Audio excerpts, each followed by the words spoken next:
Hello everyone, क्या हाल चाल। Welcome to my channel. So guys, ये वीडियो सभी नीट एस्पायरेंट्स को देखनी चाहिए क्योंकि हम इस वीडियो में बात करने वाले हैं सीयूटी एग्जाम के बारे में।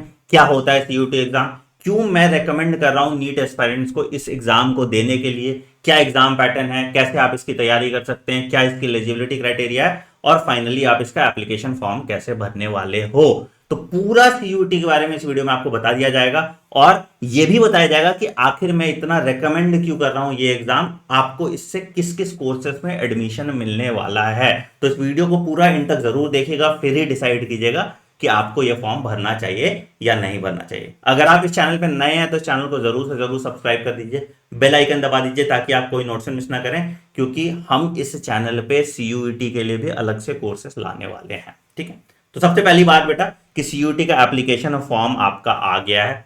26 मार्च इसको भरने की लास्ट डेट है। ये फॉर्म 1000 रुपए का है तो आप इसको भर ही दीजिएगा। ठीक है, कहां से भर सकते हैं सर? exam.nta.ac.in/cuet आपका ये वेबसाइट है। अगेन इसका पीडीएफ मैं अपने टेलीग्राम चैनल t.me/anandmani01 पे दे देंगे।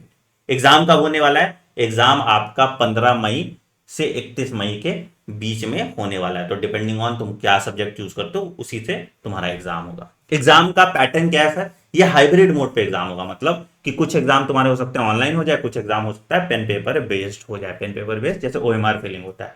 और वैसे एग्जाम आपके ऑब्जेक्टिव ही होने वाले हैं, दैट इज एमसीक्यू। ठीक है सर।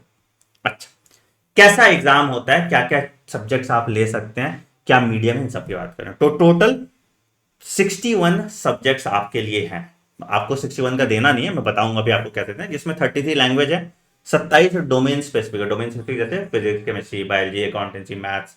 ठीक है, और एक जनरल टेस्ट। ठीक है, मैक्सिमम तुम इन 61 में से 6 पेपर सेलेक्ट कर सकते हो और मिनिमम 3 सेलेक्ट करना है आपको। ठीक है, क्या सेलेक्ट करना है वो भी मैं आपको बताऊंगा। ठीक है, एग्जाम 13 लैंग्वेजेस में होने वाला है। मोड ऑफ एग्जामिनेशन हाइब्रिड है, मतलब कुछ एग्जाम तुम्हारे कंप्यूटर बेस्ड होंगे, कुछ पेन पेपर बेस्ड होंगे।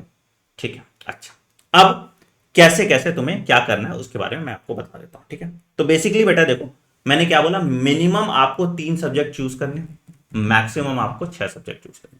तो मेरा रिकमेंडेशन जो तुम लोगों को होगा, तुम लोग 5 सब्जेक्ट चूज करो। क्यों? मैं उसका भी कारण बताऊंगा तुम्हें। सबसे पहला, एक लैंग्वेज चूज कर लो।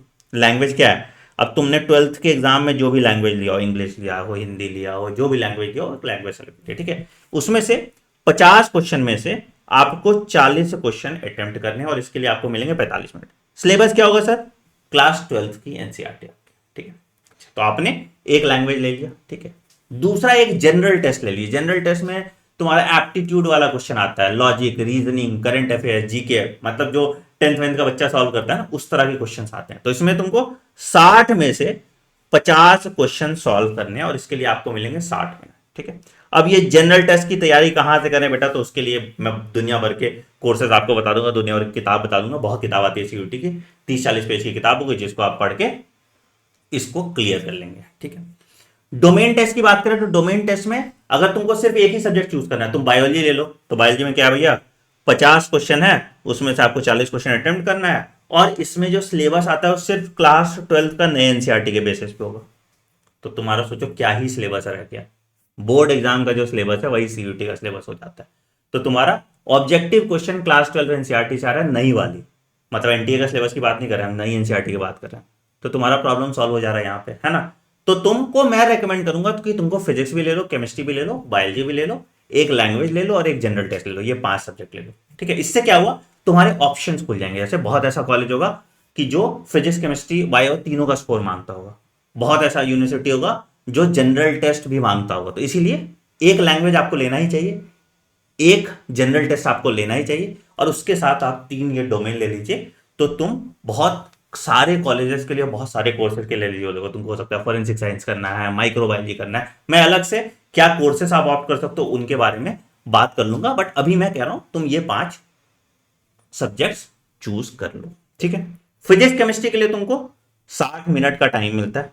ठीक है, तो तुमको कोई दिक्कत नहीं है, 50 क्वेश्चन तुम्हें करने हैं 60 मिनट में। तो इजी क्वेश्चन आता है, बच्चा वाला लेवल का क्वेश्चन आता है, ऐसा नहीं कि नीट लेवल का क्वेश्चन आता है। नीट से 10 गुना ज्यादा इजी क्वेश्चन सीयूटी में पूछा जाता है। तो तुम ये एग्जाम डेफिनेटली फोड़ के आओगे और ये करियर चॉइस भी काफी अच्छा है बेटा, क्योंकि आप मान लो बीएचयू से तुम कर रहे हो बीएससी, तो बहुत अच्छा ऑप्शन है, मतलब बहुत रिसर्च में जा सकते हो, टीचिंग में जा सकते हो, बहुत सारी चीजें कर सकते हो। MBBS is not the end of everything, है ना, तो ये ध्यान रखिएगा, ठीक है। तो मैंने रिकमेंड किया आपको 5 सब्जेक्ट लेने के लिए। आपको है कि सिर्फ मुझे बायो वाला ही कोर्स कुछ करना है, मतलब लेट से मुझे माइक्रोबायोलॉजी करना है, मुझे बायो रिलेटेड ही कोई कोर्स करना है, तो फिर तुम 3 सब्जेक्ट ही ले लो, एक तुम्हारा लैंग्वेज, एक जनरल टेस्ट और एक बायोलॉजी का डोमेन टेस्ट। आई होप मैंने डिटेल में तुम्हें समझा दिया। कोई डाउट हो कमेंट सेक्शन में पूछ लेना, ठीक। अच्छा, तो यही सिलेबस क्या होता है बेटा, वही मैंने बोला, लैंग्वेज में देखो तो ऑब्जेक्टिव है, एमसीक्यू लेवल का ही क्वेश्चन आता है, तो जो तुम्हारे क्लास 12 का पेपर है उसी तरह का पेपर आएगा, ठीक है। तो वोकैबुलरी पे, रीडिंग पैसेज पे कुछ ऑब्जेक्टिव क्वेश्चन पूछ दिए जाएंगे। डोमेन सब्जेक्ट क्लास 12 एनसीईआरटी पे आएगा, और जनरल टेस्ट में देखो GK, current affairs, mental ability, reasoning, इस तरह के क्वेश्चन आएंगे, ठीक है। मैं इसका एक सैंपल टेस्ट पेपर, ठीक है, ये भी अपने टेलीग्राम चैनल t.me/anmani001 पे शेयर कर दूंगा, तो तुम्हें समझ में आएगा कि कितना इजी पेपर होता है, ठीक है। अच्छा, ठीक है सर, तो यही आपको करना है। मैंने लॉजिक बता दिया कि फिजिक्स केमिस्ट्री है तो आपको 60 मिनट मिलेगा, तो फिजिक्स केमिस्ट्री जनरल टेस्ट के लिए 60 मिनट, बायोलॉजी और लैंग्वेज टेस्ट के लिए 50 मिनट का समय आपको, 45 मिनट का समय आपको मिलेगा, ठीक है। अच्छा, मोड ऑफ एग्जामिनेशन मैंने बता ही दिया, ठीक है। अब आते हैं एलिजिबिलिटी क्राइटेरिया, क्या आप एलिजिबल हैं सीयूटी एग्जाम देने के लिए। बेटा देखो, पहला चीज, कोई एज लिमिट नहीं है, तो मतलब तुम सभी नीट एस्पायरेंट इस एग्जाम को दे सकते हो। दूसरा चीज, अगर तुमने एनआईओएस से भी एग्जाम दिया है तो भी तुम एलिजिबल हो, तुमने प्राइवेट कैंडिडेट भी हो तो भी तुम एलिजिबल हो, तो मतलब कोई ऐसा क्राइटेरिया नहीं है इसको एग्जाम को देने के लिए, तो सभी बच्चे इस एग्जाम को दे सकते हो। और लगभग नीट 2024 में तुम कम से कम देखना 24 लाख से ज्यादा बच्चे एग्जाम देंगे, तो इस एग्जाम को जरूर से जरूर दीजिएगा, ठीक है। हम आपके लिए सीयूईटी के लिए भी क्रैश कोर्स है बहुत जल्दी ले आएंगे, तो आपको लोड लेने की जरूरत नहीं, पूरी सीयूईटी की भी तैयारी हम नीट एग्जाम के साथ साइमल्टेनियसली आपकी करा देंगे, क्योंकि सिलेबस सेम होता है, ठीक है। चलिए, तो इससे आपको पूरी क्लैरिटी मिल गई होगी सीयूटी एग्जाम के बारे में। कुछ और क्वेश्चन है आपके तो कमेंट सेक्शन में मेंशन कर दीजिएगा। वीडियो पसंद आए तो वीडियो को लाइक कीजिएगा, चैनल को सब्सक्राइब कीजिएगा और बेल आइकन दबा दीजिएगा, ताकि आप कोई नोटिफिकेशन मिस ना करें। और अगर एप्लीकेशन फॉर्म भरना कैसे है उस पर भी एक वीडियो चाहिए तो भी कमेंट सेक्शन में मेंशन कीजिएगा। Thank you, take care, bye bye, have a great day.